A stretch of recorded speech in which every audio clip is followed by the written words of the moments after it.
지상 낙원과 같은 공동체, 이러한 제목으로 같이 은혜를 나누겠습니다.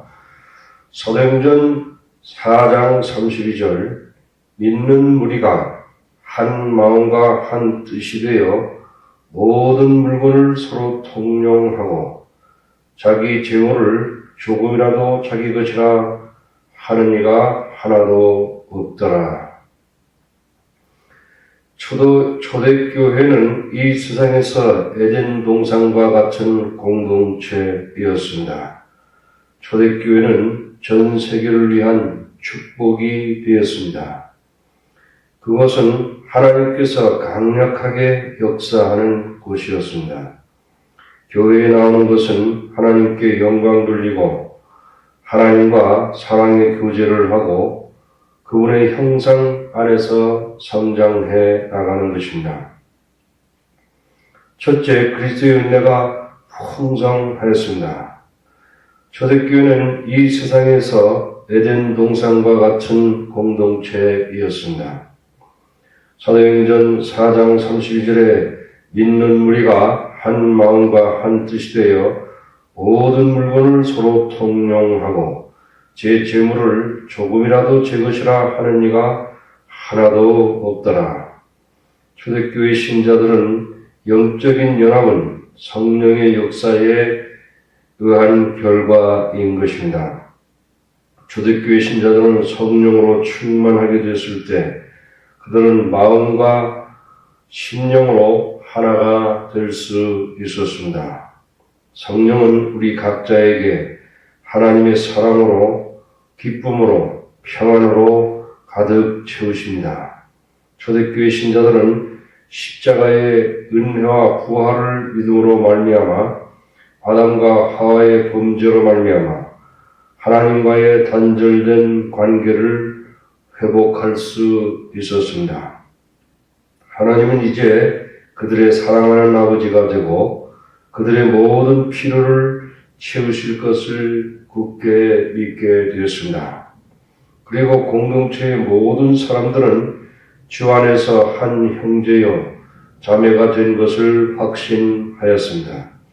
아담이 타락할 때 가장 먼저 하나님과의 단절을 느끼게 되었고 심한 고립감을 느끼게 되었으며 하나님과의 사랑의 관계를 그리워하고 찾게 되었습니다.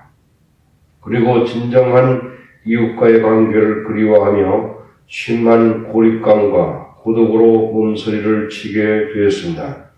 그런데 타락하자마자 인간은 하나님과의 사랑의 관계 단절을 심하게 느끼며 하나님과의 사랑의 관계를 모든 사람들이 잠재의식 속에서 갈구하고 있었습니다. 그리고 이웃과의 진정한 사랑의 관계를 찾고 있었지만 먼저 하나님과의 관계를 맺지 아니하고는 이웃과의 참된 관계를 맺을 수가 없는 것입니다. 칼 막스와 레닌이 초대교회 아름다운 공동체에서 공동 생산을 하고 공동 분배라는 사상으로 공산주의를 시도했지만 실패한 것을 우리가 잘 알고 있습니다. 잔자크 루소라는 루소는 자연으로 돌아가라고 말을 하였습니다. 이 사람은 사회 속에서 살기 때문에 서로 속이고 죄를 짓는다고 말했습니다. 영국의 낭만주의의 영향을 받은 미국의 초월주의는 인간은 자연 속에서 살면 모든 이기주의와 탐욕을 극복할 수 있다고 생각하였습니다.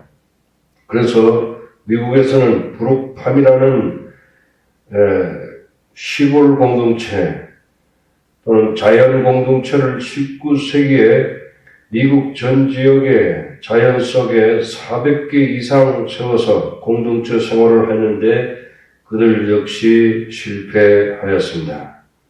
미국에서 뉴욕이라는 도시는 인간의 건축학적으로 또는 철학과 예술적으로 모든 첨단 과학 장비로 세워진 도시였지만 거기에서 소매치기, 마약, 장녀들이 우글거리고 온갖 죄악이 창궐한 것을 보면서 유태인 작가 솔 벨로우는 임마누엘 칸트가 말한 순수이성 비판에서 인간의 이성이 타락해서 잊을 수 없다는 것을 증명한 것이라고 말을 했습니다.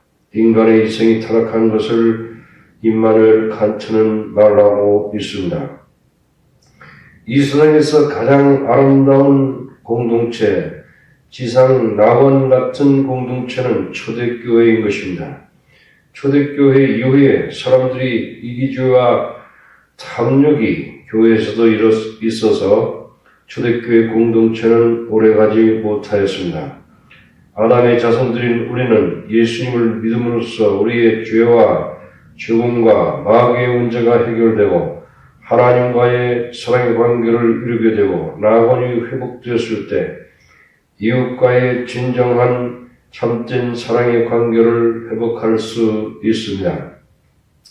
하나님과의 사랑의 관계가 이루어지지 않는 사람들은 참된 이웃과의 관계를 맺을 수가 없습니다. 그래서 성경은 너희는 믿지 않는 자와 멍에를 같이 하지 말라고 말하고 있는 것입니다. 하나님의 자녀와 마귀의 자녀들은 생각이 틀리고 가치관이 틀리기 때문입니다. 그래서 결혼을 할 때 신앙을 잘 확인하고 해야 될 것입니다. 사업을 할 때도 마찬가지입니다. 진정한 친구는 주님께 데리고 와서 믿음을 갖게 해야 할 것입니다. 성령은 우리를 십자가로 인도해서 나의 죄의 심각성을 깨닫게 하시고 하나님의 사랑과 그리스도의 은혜를 깨닫게 하여 주십니다. 그리고 하나님과의 사랑의 관계를 맺게 하시고 이웃 형제들과의 관계를 맺게 하여 주시는 것입니다. 그래서 사랑하는 주님 앞에 형제 자매 한 자리에 크신 은혜 생각하여 한 피바다 한 몸 이룬 형제여 친구들이여 라고 부를 수 있는 것입니다.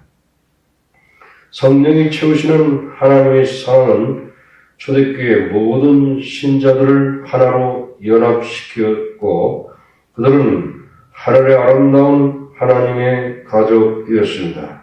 이런 성령의 역사의 결과 초대교회 신자들은 그들의 소유물을 서로 가족처럼 나눌 수가 있었습니다. 그들은 그들의 재산을 자기 것이라고 하지 않았습니다. 뿐만 아니라 그들은 서로 다른 가족들을 부양하고 공급하고 서로 돌보았습니다. 신자들은 자신의 재산을 내 것이라 주장하지 않았습니다. 모든 것은 하나님의 것입니다. 주님께서 필요한 데 쓰십시오 하고 했습니다. 이러한 성령의 역사로 연합된 것은 예수 그리스도의 절대 주권 아래 있었기 때문입니다. 믿는 우리가 한 마음과 한 뜻이 되어 모든 물건을 서로 통용하고 재정을 조금이라도 제 것이라 하는 이가 하나도 없더라. 사도들은 예수님께서 부활하셨고 살아계시며 교회에 임재하고 계시며 기쁨과 평안으로 통치하고 계시며 세계의 역사를 주관하고 계시다고 증거했습니다. 사도들은 높은 위치에 있는 사람들을 두려워하지 않았습니다. 종교 지도자들은 모세의 율법에 대한 지식이 있었지만 그것이 하나님과의 사랑의 관계를 회복시켜주지 못하고 오히려 하나님의 원수의 일을 하고 있는 것을 발견하게 됩니다. 오늘날 성경에 대해서 지식적으로만 알고 하나님과의 사랑의 관계를 이루고 내일 하나님과의 교제를 하지 않으면 지식은 교만하게 하고 핍박하는 데 이용될 수 있다는 것을 알게 됩니다. 비록 종교 지도자들이 예수님을 십자가에 못 박았지만 하나님께서 죽은 자 가운데서 살리셨습니다. 지금 주 예수님은 살아계시고 교회 안에서 교회를 통하여 일하고 계십니다. 초대교회는 핍박을 받을수록 그들의 믿음은 더 강하고 성장했습니다. 제자들은 위협을 받을수록 더 담대하고 더 강력하게 되었습니다. 제자들은 주 예수님의 부활을 증거하는 자는 자신들의 목숨을 기꺼이 내줄 수 있도록 준비가 되어 있습니다. 사도행전 4장 33절에 사도들이 큰 권능으로 주 예수의 부활을 증거하니 우리가 큰 은혜를 얻으라. 이 은혜는 예수님의 부활에 근거한 은혜입니다. 이 은혜는 죄 용서함의 은혜를 의미합니다. 하나님께서 예수를 죽은 자 가운데서 살리셨을 때 하나님은 죄인들이 예수를 믿음으로 말미암아 의롭다함을 얻었다고 선포하였습니다. 로마서 4장 25절에 예수는 우리의 범죄함을 위하여 내어짐이 되고 또한 우리를 의롭다 하심을 위하여 살아나셨느니라. 이 은혜는 또한 성령이 믿는 자들에게 내주하시는 은혜입니다. 성령은 그리스도의 영입니다. 성령은 우리 안에 내주하시며 우리 가운데 가신다. 예수님은 육체 안에서 하나님이셨습니다. 예수님은 우리 죄를 위해서 죽으셨고 죽은 자 가운데서 부활하셨습니다. 예수님은 하늘로 승천하셨고 믿는 자들에게 성령을 부어주셨습니다. 교회는 우리가 한 마음과 심령으로 주님으로서 그리스도께 영광 돌리는 믿는 자들의 공동체인 것입니다. 로마서 5장 5절에 소망이 우리를 부끄럽게 하냐면 우리에게 주신 성령으로 말미암아 하나님의 사랑이 우리 마음에 부은 바 되니 예수님이 다스리는 곳에는 참된 자유가 있고 죄의 능력으로부터 자유를 얻으며 죽음의 능력으로부터 자유를 발견합니다. 성령은 사람들로 하여금 영적인 사람들로 변화시킵니다. 전에 세례했던 사람이 하나님의 쌍으로 변화됩니다. 사울의 연이 기도의 의원이가 되었습니다. 전에 귀신 들렸던 사람이 하나님께 순종하는 종이 되었습니다. 전에 종교자들이 하나님의 사랑을 맛보게 되었고 믿는 자들을 위한 참된 목자의 심령을 소유하게 되었습니다. 그들은 예수를 위해서 어떤 일을 할 때마다 그렇게 행복할 수 있었고 말로 이루 표현할 수 없는 기쁨으로 마음에 가득 찼습니다. 그들의 심령은 하나님을 기쁘시게 하는데 활짝 열렸고 다른 사람들을 축복하는 데 통로가 됐습니다. 필요한 사람을 발견하자마자 조건 없이 도움을 줄 준비가 되어 있었습니다. 그들 가운데서 픽절한 사람이 한 사람도 없었습니다. 아멘.